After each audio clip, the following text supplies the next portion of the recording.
keempat ingin mempresentasikan tentang minyak bumi. Baik saja langsung saya jelaskan. Pengertian minyak bumi. Minyak bumi dijuluki juga sebagai emas hitam.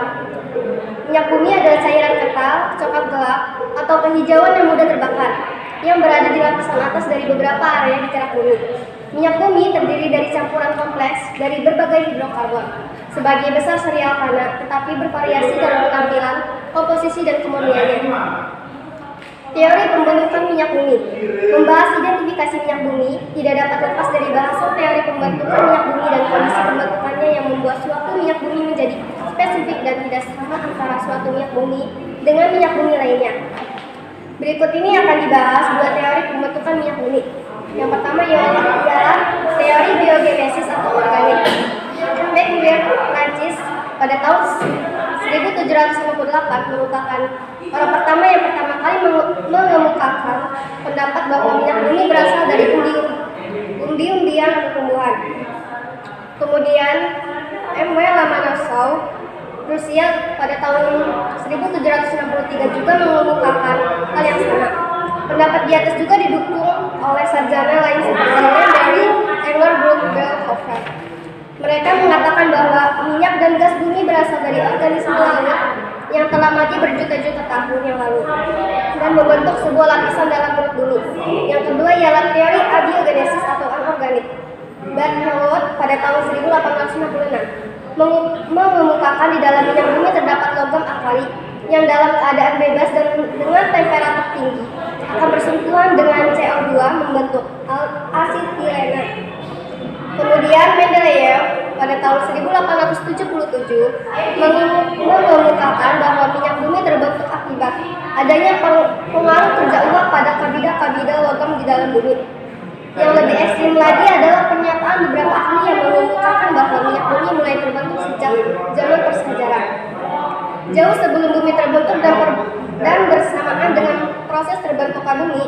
Pernyataan itu berdasar fakta ditemukannya material hidrokarbon dalam beberapa batuan meteor dan atmosfer beberapa planet lain. Selanjutnya ialah komponen minyak bumi. Minyak bumi hasil eksplorasi atau pengeboran masih berupa minyak mentah atau crude oil. Minyak mentah ini mengandung berbagai zat kimia berwujud gas, cair, dan padat. Komponen utama minyak bumi adalah senyawa hidrokarbon, baik alifatik, alisiklik, maupun aromatik. Kadar unsur karbon dalam minyak bumi dapat mencapai 50% sampai 85%, sedangkan sisanya merupakan campuran unsur hidrogen dan unsur-unsur lain. Misalnya seperti nitrogen 0 sampai 0,5%, belerang 0 sampai 6%, dan oksigen 0 sampai 3,5%. Yang pertama itu senyawa hidrokarbon alifatik antailurus. Senyawa hidrokarbon alifatik antailurus biasa disebut apana atau normoparafin. Senyawa ini banyak terdapat dalam gas dan minyak bumi yang memiliki anti-karbon pendek. Contohnya seperti etana propana. Yang kedua ialah senyawa hidrokarbon bentuk siklik.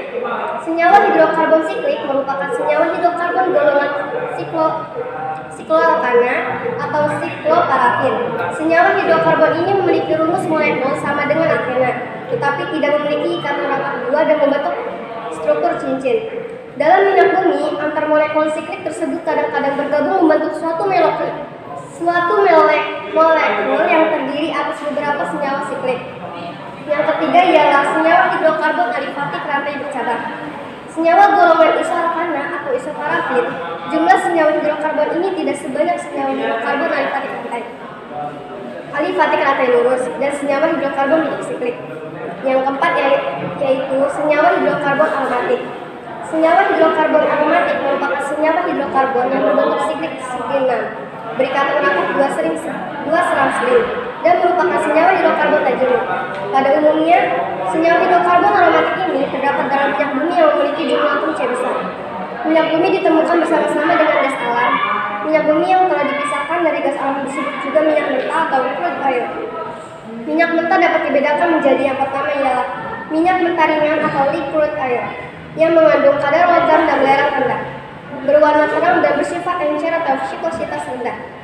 Yang kedua ialah minyak mentah berat atau heavy crude oil yang mengandung kadar logam dan belerang tinggi memiliki viskositas tinggi sehingga harus dipanaskan agar meleleh. Selanjutnya ialah pengolahan minyak bumi. Minyak bumi biasanya berada dari 3 sampai 4 km di bawah permukaan. Minyak bumi diperoleh dengan membuat sumur bor. Minyak mentah yang diperoleh di tampungan dalam kapal tanker atau dialirkan melalui pipa ke stasiun tangki atau ke kilang minyak. Pengolahan minyak bumi dimulai dengan memanaskan minyak mentah pada suhu 400 Celcius. Kemudian dialirkan ke dalam menara fraksionasi di mana akan terjadi pemisahan berdasarkan perbedaan titik didih. Sementara itu semakin ke atas suhu semakin rendah, sehingga setiap kali komponen dengan titik didih lebih tinggi naik akan mengembun dan terpisah, sedangkan komponen yang titik didihnya lebih rendah akan terus naik ke bagian atas yang lebih tinggi. Minyak mentah mengandung berbagai senyawa hidrokarbon dengan berbagai sifat fisiknya. Untuk memperoleh materi-materi yang berkualitas baik dan sesuai dengan kebutuhan, perlu dilakukan tahapan pengolahan minyak mentah yang meliputi proses distilasi, cracking, reforming, polimerisasi, treating, dan blending. Distilasi. 1. Distilasi. 2. Cracking. 3. Reforming. 4. Polimerisasi. 5. Treating, dan 6. Blending. Selanjutnya, fraksi minyak bumi. Senyawa hidrokarbon terutama parafinik dan aromatik mempunyai trayek didih masing-masing di mana panjang rantai hidrokarbon berbanding lurus dengan titik didih dan destinasinya. Semakin panjang rantai hidrokarbon, maka trayek didih dan destinasinya semakin besar. Untuk dapat dipergunakan sebagai bahan bakar, maka dikelompokkan menjadi beberapa fraksi atau tingkatan dengan aturan sederhana sebagai berikut. Fraksi bermolekul titik didih OC, kegunaan gas C1 min C5 160 min 30, bahan bakar LPG, sumber hidrogen petroleum ether C5 min C7 30 min 90, pelarut binatur kimia dry cleaning bensin gasolin C5 min C12 30 min 200, bahan bakar motor kerosin minyak diesel atau solar C12 min C18 180 min 400, bahan bakar mesin diesel, bahan bakar industri. Untuk cracking minyak pelumas C16 ke atas, 350 ke atas, pelumas parafin C20 ke atas, DH padat dengan titik cair rendah lilin dan lain-lain, aspal C25 ke atas, residu bahan bakar untuk pelapis dan air. Selanjutnya bensin, petrol atau gasolin. Bensin adalah salah satu jenis bahan bakar minyak yang dimaksudkan untuk kendaraan bermotor roda 3, roda 2, 3, 4. Ketukan adalah suatu perilaku yang kurang baik dari bahan bakar, yaitu pembakaran menjadi terlalu dini sebelum piston berada pada posisi yang tepat. Untuk menentukan nilai oktan, ditetapkan dua jenis senyawa sebagai pembanding, yaitu isoktana dan N-heptana. Pertamax mempunyai nilai oktan 92. Berarti mutu bahan bakar itu setara dengan campuran 92% isoktana dan 8% N-heptana. 1. Tetraetil litel metil 2 metil tertier butil ether MTBE. 3. Etanol. Selanjutnya, pencemaran akibat penggunaan minyak bumi. Pencemaran udara berhubungan dengan pencemaran atmosfer bumi. Atmosfer merupakan lapisan udara yang menyelimuti bumi sampai ketinggian 300 km. Sumber pencemaran udara berasal dari kegiatan alam bumi dan aktivitas manusia. Pencemaran udara berhubungan dengan pencemaran atmosfer bumi. Atmosfer merupakan lapisan udara yang menyelimuti bumi sampai ketinggian 300 km. Sumber pencemaran udara berasal dari ketinggian alami dan aktivitas manusia. Sumber pencemaran udara di setiap wilayah atau daerah berbeda-beda. Sumber pencemaran udara berasal dari kendaraan bermotor,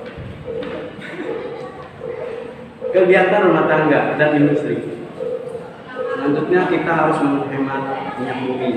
Minyak bumi adalah sumber daya alam yang tidak dapat diperbarui. Untuk mengurangi polusi akibat pembakaran minyak bumi, menghemat uang dan mengurangi pengeluaran. Manfaat menghemat bahan bakar minyak bumi adalah: yang pertama, minyak bumi adalah sumber daya alam yang tidak dapat diperbarui. Yang kedua, untuk mengurangi polusi akibat pembakaran minyak bumi. Yang ketiga, menghemat uang dan mengurangi pengeluaran. Yang keempat, ada manfaat menghemat bahan bakar minyak bumi adalah: satu, minyak bumi adalah sumber daya alam yang tidak dapat diperbarui.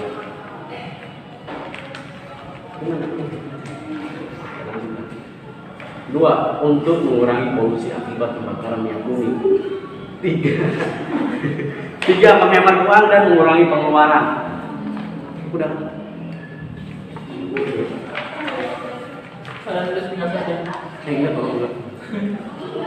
Selanjutnya, cara penghematan minyak bumi yang dapat kita lakukan. Beberapa cara menghemat minyak bumi yang dapat kita lakukan antara lain: beralih dari menggunakan transportasi pribadi kepada transportasi publik, menggunakan bahan bakar alternatif seperti menggunakan biogas, menggunakan kendaraan yang ramah lingkungan seperti sepeda, kurangi penggunaan plastik, bertindak tegas terhadap penambangan minyak bumi secara ilegal, menggunakan energi listrik dengan bijak. Kesimpulan cara menghemat minyak bumi diantaranya: satu, beralih dari menggunakan transportasi pribadi kepada transportasi publik. Dua, menggunakan bahan bakar alternatif seperti menggunakan biogas. Tiga, menggunakan kendaraan yang ramah lingkungan seperti sepeda. Empat, kurangi penggunaan plastik. Bertindak tegas terhadap penambangan minyak bumi secara ilegal. Menggunakan energi listrik dengan bijak. Cara meningkatkan kuantitas dan kualitas bensin pada saat pengolahan minyak bumi. Bensin merupakan fraksi minyak bumi yang paling dibutuhkan manusia saat ini. Komponen utama penyusun bensin yaitu metana dan isooctana. Meningkatkan kuantitas dan kualitas bensin dalam pengolahan minyak bumi dilakukan melalui proses cetakan, cracking, dan reformasi fraksi-fraksi. Titik tinggi ada dua jenis cetakan yang biasanya dilakukan pada fraksi bensin. Pertama, cetakan katalitik. Cetakan katalitik dapat proses memanaskan bahan bakar bertitik tinggi di bawah tekanan dengan penambahan katalitik. Kamarian aluminium silikat dicuci dengan asam dan dijadikan bubuk halus. Kedua, cetakan bubuk merupakan suatu teknik mengubah argana menjadi arsenal. Reformasi katalitik mengubah senyawa alifatik menjadi senyawa aromatik.